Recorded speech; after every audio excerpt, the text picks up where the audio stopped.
Ny mety toetry ny andro eny an-dranomasina ny talata 5 novambra amin'ny 9 maraina hatramin'ny alarobia 9 novambra 2024 amin'ny 9 maraina. Ho mafy hatrany ny fitsokan'ny rivotra izay hatratra 5-20 km isan'ora ary arahana ny tafiotra 5-20 km isan'ora amin'ny morontsiraka atsimon'ny nosy eo anelanelan'ny taolan'ny aro hatrany Cap Sainte-Marie hatramin'ny alarobia 9 novambra 2024. Izany hamafy ny rivotra izany dia mety hitarika faharendrehana indrindra ny amin'ny lakana madinika. Mila mitandrina araka izany ny mpiandrika ary ao an-tsakany sy andavany ihany koa ny toromarika izay omeny manam-pahefana eny fotony mba hisorohana ny loza. Ho amin'ny morontsiraka atsinanana Cap d'Ambre hatrany Cap Est andrahoana amin'ny sitokotoko mety arahana orana tandrifin-drahona indraindray. Ho avy atsimo atsinanana ny rivotra Kaosivy hatramin'ny 20 km isan'ora hatratra 7-30 km isan'ora any avaratra Sambava.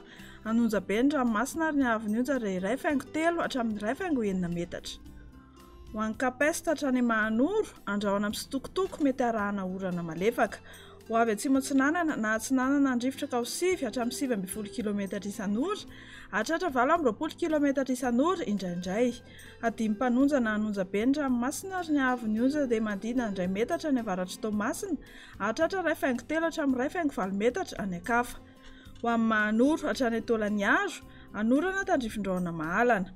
Ho avy avaratra atsinanana ny rivotra Kaosivy 10 hatramin'ny 20 km isan'ora hatratra 7-30 hatramin'ny 9-20 km isan'ora manakaiky ny Taolan'ny Aro. Anonjabe ny ranomasina ary ny haavon'onja dia 1.3 hatramin'ny 2.3 metatra. Ho an'ny Taolan'ny Aro hatrany Cap Sainte-Marie andrahoana vitsy. Ho avy atsinanana somary avaratra atsinanana ny rivotra Kao 9-20 hatramin'ny 5-10 km isan'ora. Anonjabe na herin'ny ranomasina ary ny haavon'onja dia 1.5 hatramin'ny 2.5 metatra hatratra 3 metatra indraindray noho ny alondrano avy any atsimo atsinanana. Ho amin'ny morontsiraka andrefana Cap Sainte-Marie hatrany Cap Saint-Vincent hisorana tandrifin-drahona mahalana. Ho avy avaratra ny rivotra amin'ny ankabehany any avaratra Androka Kaosivy hatramin'ny 9 km isan'ora hitsoka avy atsinanana kosa ny Akafa Kao 7-30 hatramin'ny 5-20 km isan'ora hatratra 5-10 km isan'ora izany indraindray.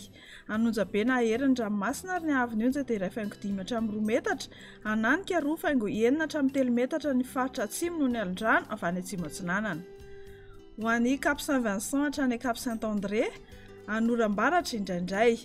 Ho avy atsinanana ny rivotra ny maraina Kaosivy hatramin'ny 9 km isan'ora hivadika ho avy andrefana kosa ny tolakandro Kaosivy hatramin'ny 9 km isan'ora.